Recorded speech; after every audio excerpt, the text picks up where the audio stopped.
Hello students, welcome to a new unit called Critical Path Analysis and Queuing. This unit will cover 4 topics. The first 2 topics will be critical path analysis. So the first lesson will be forward scanning for early times and the second lesson will be backward scanning for late times. And then we're going to have a look at queuing for the last 2 lessons. So why are we learning this? This critical path analysis enables you to increase your efficiency in a number of areas. So, for example, if you want to be an electrician, this will help you solve problems in terms of efficiency of wiring. Also, if you're a business manager, it will help you solve problems with being efficient in your use of time. So what we're going to do today is to represent a situation with an activity chart and a network diagram. We're going to look at some terminology. So if we have a look at the terminology today, we have a node. So a node is the circle, and then the arc is the line across here. Now, the arc is going to be described by a letter and a value. And so this letter is the activity. So activity A takes 10, maybe minutes, seconds. If you're a time manager, it may be meters. If you're doing it, for example, for plumbing, if you want to think of it as a network of roads, it may be kilometers. So we also think about a starting node and an ending node. And we're going to look at some algorithms today. So the algorithm is a logical process in maths. So we're going to begin with an activity that has no predecessors. And this is going to be a directed network. So we'll often put a little arrow on here just to demonstrate that it's one direction. So we begin an activity that has no predecessors. And we're going to add all the activities with the first activity as the predecessor. So here's our first activity. We're going to add subsequent activities. So the subsequent to A is B. And then we're going to consider multiple predecessors. Predecessor means coming before. And then we're going to add independent activities. Now, our first definition is the earliest completion time. So we'll look at the left-hand side of each of the nodes to work out our early times. So divide nodes in half. The earliest completion time is the one in the left of the first node. So this is going to be 0. We'll look at examples later on. And then we're going to add on. So this would be 10 and so on. We'll do that in a bit. The float time is the maximum time by which an activity can be delayed. And the critical path is the path on which no activities can be delayed. So let's have a look at this example. Bill's got a very busy afternoon. He's got to walk his dog for 30 minutes, listen to a podcast that will help him with his English assignment for 40 minutes, add final touches to his English assignment for 20 minutes, print his English assignment 5 minutes, have a shower for 10 minutes before going out to dinner with his parents to celebrate his mum's birthday. Express this information as an activity chart. So what we're going to do is assign each activity a letter. So activity A is going to be walking the dog. So that's A there. So we fill that in. We know that it takes 30 minutes. So we put that in there. Now that's probably going to be the first activity. The second activity that he needs to do is going to listen to that podcast. So that activity is activity B here. And it's going to take 40 minutes. So we put that 40 minutes there. We're going to add touches to the English assignment, 20 minutes. So that's activity C. Now we know that he's got to listen to the podcast before he does his English assignment. So this activity B must come before he does his finish his English assignment. He needs that information to work on that. Then he's got to have a shower. And then, he's got to print his English assignment, so he's got to finish his English. Then he's got to print the English, so this has got to come first, so that's a predecessor. And the only predecessor to having the shower is walking the dog. is probably going to have to do these sorts of things, not in the shower though, isn't he? So they'll probably come before. Now that's a total of 105 minutes.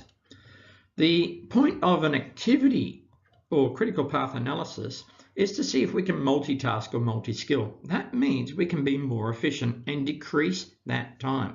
So when we evaluate that, the total time in our activity chart can actually be decreased, and that'll be your evaluation. So we've constructed a network table, or an activity table I should say, and we want to describe a network diagram. Now I'd suggest you use pencil and paper because you're going to be erasing a few just while you're practicing these. So we'll start with our starting node, that's going to be at 0.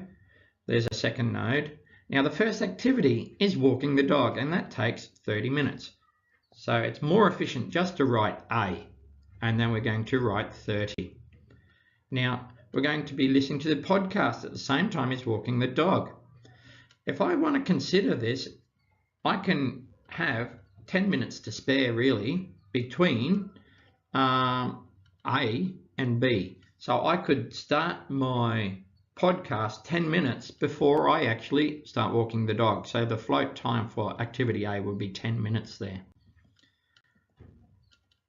Activity C, well, we must listen to that podcast before we actually finish the English.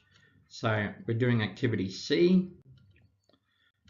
And then we've got activity E. So that's A, B, C, and where's D? D can be done while we can be printing out the English assignment and then go jump in the shower.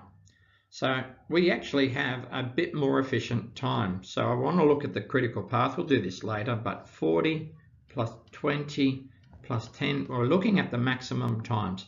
So our critical path would look like this, and we can also calculate. I have to put a answer inside each of these nodes here, so that's going to be 40 plus 20, that's going to be 60 plus 10. So we're really taking 70 minutes instead of 105 minutes. So in your evaluation you could say you've saved 35 minutes using this network diagram, or critical path analysis will enable you to save half an hour work. So here we go with the long way. So the earliest completion time for this activity network. Now on the left hand side of the node is going to be our early times. So the earliest start time for this activity is going to be 0. Then it will take 40 minutes to be able to do activity B and C at the same time. We can say that's concurrently. And so I have to go to the maximum. If I had to write 30 there, I would be finishing up here somewhere, and that wouldn't make a whole lot of sense, would it? So we go with the maximum time of 40 to be able to finish both activities. Otherwise, we would delay the whole thing. So that means that this is on the critical path. Now we have activity C, so 0 plus 40 plus 20 is 60. And then I could do activity E and activity D. Now I can do that at the same time, so that's printing the assignment for 5 minutes, I think, in the shower for 10 minutes. So that would take me 70 minutes all up. So the earliest completion time is 70 minutes. You could, as we say, delay the walking the dog by 10 minutes and printing the English assignment by 5 minutes, but it would be a bit silly to jump out of the shower and start printing. Now let's have a look at this network diagram. We're going to look at the float times for activities A and E. Now we look at B and C, so where's activity B? And here's activity B, here's activity C. So how long can we actually delay activity A? So we can say we can delay activity A because this takes 6, this takes 5. We really can delay this by 1 minute. If I look at activity C, take E. So here we are, that's 5 minutes. Activity D is 7 minutes. So that's 5 there, that's 7 there. We can delay 2 minutes or have a float time of 2 minutes. The latest starting times for activity E. So now we're getting into 9B work. So when we're looking at the late times, we are looking at the right-hand side of each of these nodes. So we've defined the critical path. The critical path is the one that causes the least that must be completed without delaying the whole project. So look at the critical path. So we've got that's critical path, is it? No. 2 and 3 make 5, so this is our critical path. So BD is our critical path. I can delay some of this, can't I? I can delay that starting and that starting because I've got 2 minutes float time, so I can delay that by 2 minutes and or that by 2 minutes if I wish. So when we look at this critical path, or this network diagram I should say, we know that the critical path is both B and D. The earliest completion time is 11 minutes.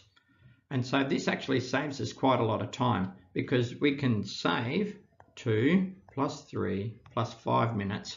So that's a whole lot of 10 minutes. So instead of taking 21 minutes, we take 11 minutes. And that makes us efficient in how we work. When we consider the latest start times, that's when we look at the right-hand side of each node, and we'll look at that in more detail next lesson. For this revision or learning work, can I ask you to work on exercise 9A, please?